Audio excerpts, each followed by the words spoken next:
ফরিদপুরের মধুখালী উপজেলায় নিখোঁজের ৩ দিন পর এক মাদ্রাসা শিক্ষকের মরদেহ উদ্ধার করেছে পুলিশ। এ ঘটনায় নিহত শিক্ষকের দ্বিতীয় স্ত্রী, শাশুড়ি ও এক সহযোগীকে জিজ্ঞাসাবাদের জন্য আটক করা হয়েছে। মঙ্গলবার ২৯ এপ্রিল দুপুরে উপজেলার জাহারপুর ইউনিয়নের কোঠরাকান্দি বিল এলাকা থেকে শেখ আল কালাম আজাদ নামের ওই শিক্ষকের মৃতদেহ উদ্ধার করা হয়। তিনি মেঘচামী ইউনিয়নের চরবামন্দি ইয়াসিন আলী দাখিল মাদ্রাসার ইংরেজি বিভাগের সিনিয়র শিক্ষক ছিলেন। পাশাপাশি তিনি উপজেলা কৃষক দলের সদস্য সচিব তানবীর আহমেদ শিমুলের বাবা। তানবীর আহমেদ শিমুল জানান, গত ২৭ এপ্রিল রোববার সন্ধ্যা ৬টার দিকে বিল আড়ালিয়া বাজার এলাকা থেকে নিখোঁজ হন তার বাবা। পরদিন তিনি মধুখালী থানায় একটি সাধারণ ডায়েরি করেন। মধুখালী থানার ভারপ্রাপ্ত কর্মকর্তা ওসি নুরুজ্জামান জানান, জিডির পরিপ্রেক্ষিতে তদন্ত শুরু করে পুলিশ।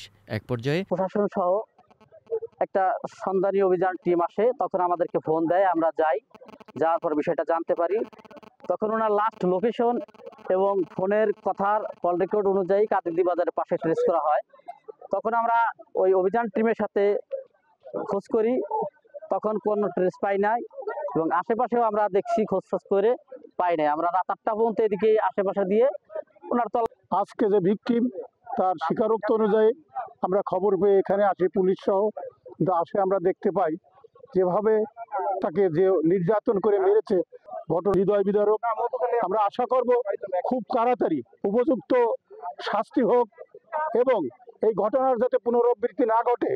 মধুখালী তথা ফরিদপুর আমরা প্রশাসনকে জানাবো যে সমস্ত মাদকের উপদ্রব বিভিন্ন কারণেই এই ঘটনা ঘটতেছে বলে আমরা মনে করি।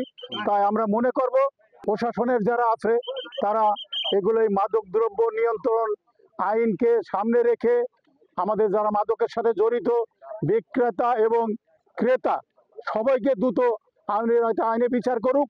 আর এই সব ঘটনা আমি মনে করি যে আগামীতে তলে কমে যাবে। তাই আমরা আশা করি দ্রুততম শাস্তি হোক, যাতে এই ঘটনার পুনরাবৃত্তি আর না ঘটে। নিহতের দ্বিতীয় স্ত্রী তিথি আক্তার, তার শাশুড়ি এবং মেঘচামির খালপাড়ি গ্রামের রাসেল শেখ নামের একজনকে থানায় আনা হয়। জিজ্ঞাসাবাদে প্রাপ্ত তথ্য অনুযায়ী পরকীয়ার জেরে পরিকল্পিতভাবে এ হত্যাকাণ্ড সংঘটিত হয়েছে বলে ধারণা করা হচ্ছে। নিহতের ছেলে শিমুল অভিযোগ করেন, পরিকল্পিতভাবে একটি মোটরসাইকেলে করে নিয়ে গিয়ে তার বাবাকে হত্যা করা হয় এবং পরে মরদেহ বিলের মধ্যে ফেলে রাখা হয়। এ বিষয়ে জানতে চাইলে ওসি নুরুজ্জামান বলেন, লাশ উদ্ধারের বিষয়টি সত্য। ঘটনাটি নিয়ে তদন্ত চলছে। এখনই বিস্তারিত কিছু বলা যাচ্ছে না। তবে ৩ জনকে জিজ্ঞাসাবাদের জন্য থানায় আনা হয়েছে।